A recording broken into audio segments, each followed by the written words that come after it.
Isto é cumprir com a finalidade que se diz de reduzir carga tributária? Se nós estamos, além de ampliar largamente a base, nós estamos também colocando na própria base o próprio tributo, que passa a ser base de cálculo, compor a base de cálculo desse referido tributo. Nós temos situações interessantes que nós queremos colocar para os senhores. No caso, diz ainda a reforma tributária, eu quero simplificar. Então eu vou pegar o imposto de renda e vou juntar com a contribuição social sobre o lucro, vou juntar os dois e transformar um imposto só. Aparentemente é interessante, nós estamos aí com uma boa intenção, nós estamos pegando dois tributos, uma contribuição e um imposto, juntando, porque efetivamente a contribuição social não deixa de ser uma apenas de imposto de renda, juntando os dois e transformando em um imposto só.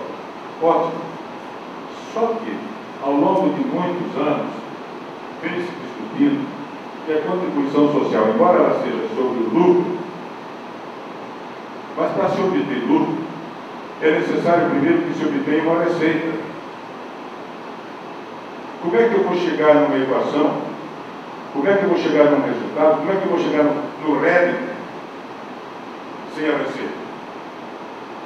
Garcia Bezoso, quando ele trata da definição de receita, ele diz que nós temos que olhar para a sequência que envolve esta expressão. Então, é como se nós estivéssemos abrindo a expressão receita, abrindo o que tem aqui dentro. E nós vamos encontrar primeiro os ingressos. Para efeito de imposto de renda, por exemplo, nós temos primeiro os ingressos, depois nós temos ingressos menos os custos e despesas referentes à percepção daquele rendimento, ou aos custos e despesas com a manutenção da fonte produtora do rendimento, e o resultado do rédito é a renda. Então nós temos esta expressão delineada desta forma. Então nós temos o imposto de renda e nós temos a contribuição social sobre o lucro. Se nós juntarmos um ao outro, aparentemente nada de anormal. Mas lá na contribuição social sobre o lucro, nós estamos dizendo que para chegar ao fator renda, eu passo necessariamente pelo ingresso, eu passo necessariamente pela receita. E a Constituição, no artigo 149, ela diz que as receitas decorrentes da exportação são o quê? São imunes. Então nós estamos pegando um determinado tributo que tem uma base razoável de responsabilidade no bolo tributário, no bolo de incidência, no bolo de arrecadação.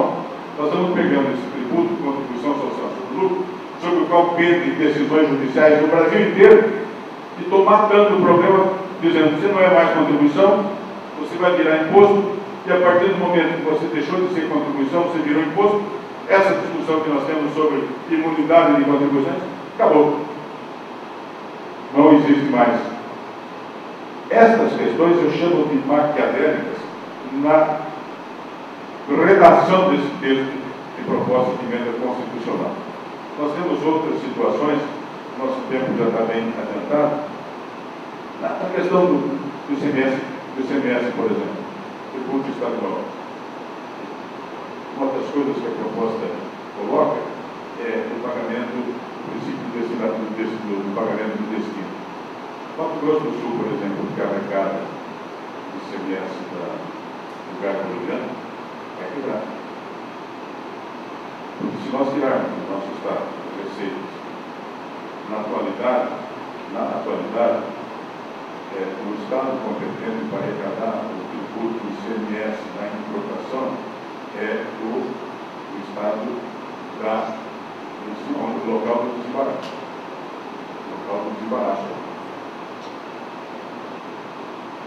Na medida em que nós usarmos isso para o destino, nós não consumimos o gás importado da Bolívia numa proporção que ele é importado. Se o ICMS for devido do lado, no estado de destino, Mato Grosso do Sul, simplesmente tem que fechar as portas. E assim por diante. Mais ainda, princípio federativo. Na legislação estadual, hoje se vê evidentemente que no tributo de competência do Estado, o tributo que é de competência do Estado evidentemente que tem, através do seu ente legislativo, ele tem que legislar sobre esse tema. Mas na proposta do emenda constitucional, ele retira do Estado o direito de legislar sobre ICMS. O Estado membro, ele não poderá legislar nem mesmo sobre parcelamento de débito tributário.